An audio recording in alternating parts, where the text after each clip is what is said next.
pensait que l'Europe allait ramper. On imaginait Sanchez, le roi de la survie, plier les chines devant le retour de l'ouragan Trump. Et pourtant, en ce mois de mars 2026, c'est Madrid qui vient de claquer la porte au nez de l'oncle Sam. Pourquoi l'Espagne est-elle devenue le pire cauchemar géopolitique de Donald Trump? Bienvenue dans le nouvel ordre mondial de 2026. Oubliez la diplomatie des petits fours, on est dans le dur. Le 3 mars 2026, une onde de choc a traversé l'Atlantique.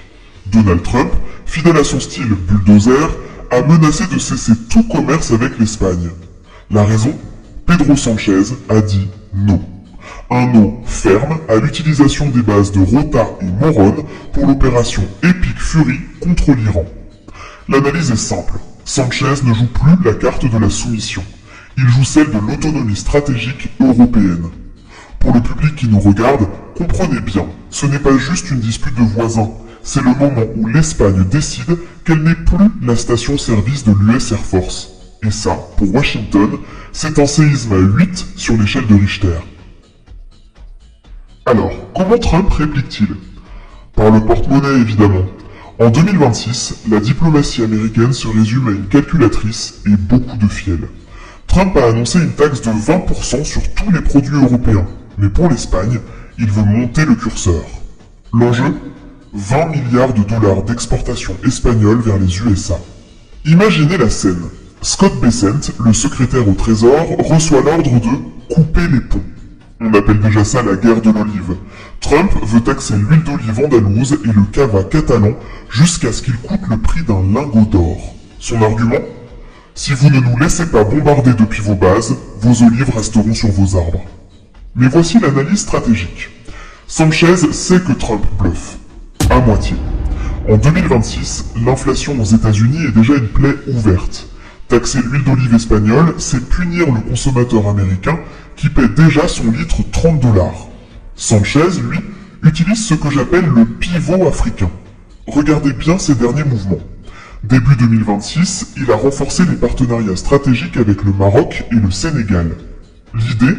Si l'Amérique ferme ses ports, l'Espagne ouvre les vannes vers le sud et l'Asie.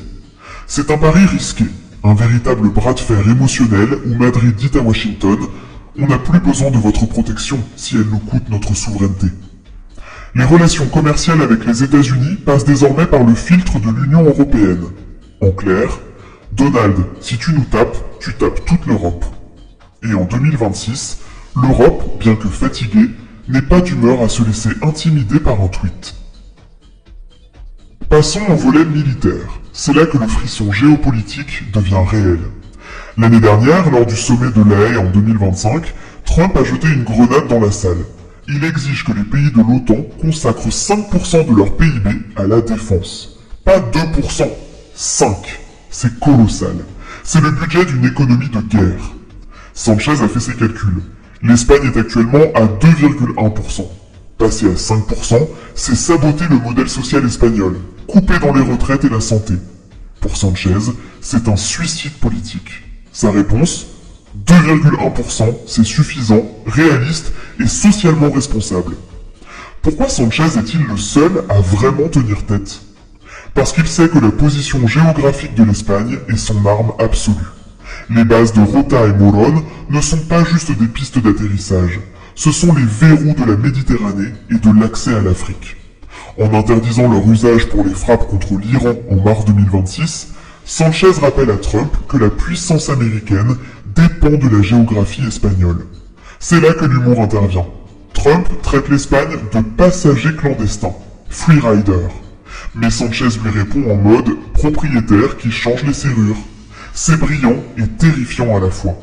On assiste à une déatlantisation accélérée. L'Espagne ne se voit plus comme la frontière sud de l'OTAN, mais comme le pont central d'une Europe souveraine. Alors, quelle est la fin de l'histoire?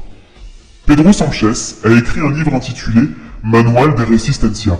Ce n'est plus un titre, c'est son mode de gouvernement. En 2026, il est l'un des derniers leaders progressistes d'une Europe qui vire à droite. Il est isolé, mais l'isolement lui donne une liberté totale. Le sentiment qui domine à Madrid, c'est une mélange d'audace et de trahison. L'Espagne se sent trahie par un allié américain devenu imprévisible et incendiaire. Trump, de son côté, voit en Sanchez le symbole de cette vieille Europe arrogante qu'il veut briser. Ce qu'on voit en mars 2026, c'est la naissance d'une rébellion latine.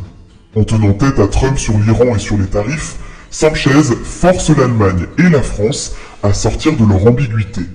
Soit l'Europe soutient Madrid, soit l'OTAN explose. L'Espagne n'est plus ce pays qui cherche sa place. Elle est devenue l'arbitre d'un duel entre deux visions du monde. L'isolationnisme musclé de Trump contre le multilatéralisme têtu de Sanchez. La rupture est-elle consommée? Peut-être. Mais une chose est sûre, en 2026, le nom de Sanchez restera dans les annales comme le moment où l'Europe a arrêté d'avoir peur des majuscules sur les réseaux sociaux.